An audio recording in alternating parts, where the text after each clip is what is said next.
एक घना जंगल था। उस जंगल में एक ताकतवर और घमंडी शेर रहता था।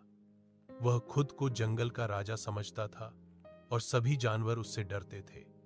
उसी जंगल में एक छोटी लेकिन समझदार बिल्ली भी रहती थी। एक दिन शेर ने बिल्ली को देखा और हौंसते हुए बोला, तुम इतनी छोटी हो, तुम जंगल में कैसे रह सकती हो? बिल्ली ने शांति से जवाब दिया, ताकत से ज्यादा समझदारी जरूरी होती है। शेर को गुस्सा आ गया और उसने बिल्ली को लड़ाई की चुनौती दे दी। अगले दिन दोनों की लड़ाई तय हुई। जब लड़ाई शुरू हुई, शेर जोर से दहाड़ा और बिल्ली की ओर झपटा। लेकिन बिल्ली बहुत फुर्तीली थी। वह कभी पेड़ पर चढ़ जाती, कभी झाड़ियों में छिप जाती। शेर बार बार चूक जाता और थकने लगा। थोड़ी देर बाद शेर हांफने लगा और जमीन पर बैठ गया। बिल्ली उसके सामने आई और बोली, देखा, सिर्फ ताकत से जीत नहीं मिलती। शेर को अपनी गलती समझ आ गई। उसने बिल्ली से माफी मांगी और कहा, आज से मैं घमंड नहीं करूंगा। आज एक घना जंगल था।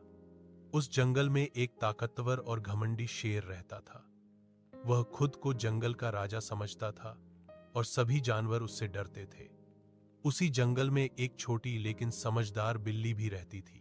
एक दिन शेर ने बिल्ली को देखा और हौंसते हुए बोला, तुम इतनी छोटी हो, तुम जंगल में कैसे रह सकती हो? बिल्ली ने शांति से जवाब दिया, ताकत से ज्यादा समझदारी जरूरी होती है। शेर को गुस्सा आ गया और उसने बिल्ली को लड़ाई की चुनौती दे दी। अगले दिन दोनों की लड़ाई तय हुई। जब लड़ाई शुरू हुई, शेर जोर से दहाड़ा और बिल्ली की ओर झपटा। लेकिन बिल्ली बहुत फुर्तीली थी। वह कभी पेड़ पर चढ़ जाती, कभी झाड़ियों में छिप जाती।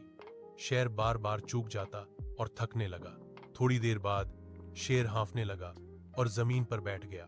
बिल्ली उसके सामने आई और बोली, देखा, सिर्फ ताकत से जीत नहीं मिलती। शेर को अपनी गलती समझ आ गई। उसने बिल्ली से माफी मांगी और कहा, आज से मैं घमंड नहीं करूंगा। आज एक घना जंगल था। उस जंगल में एक ताकतवर और घमंडी शेर रहता था। वह खुद को जंगल का राजा समझता था और सभी जानवर उससे डरते थे। उसी जंगल में एक छोटी लेकिन समझदार बिल्ली भी रहती थी। एक दिन शेर ने बिल्ली को देखा और हौंसते हुए बोला, तुम इतनी छोटी हो, तुम जंगल में कैसे रह सकती हो? बिल्ली ने शांति से जवाब दिया, ताकत से ज्यादा समझदारी जरूरी होती है। शेर को गुस्सा आ गया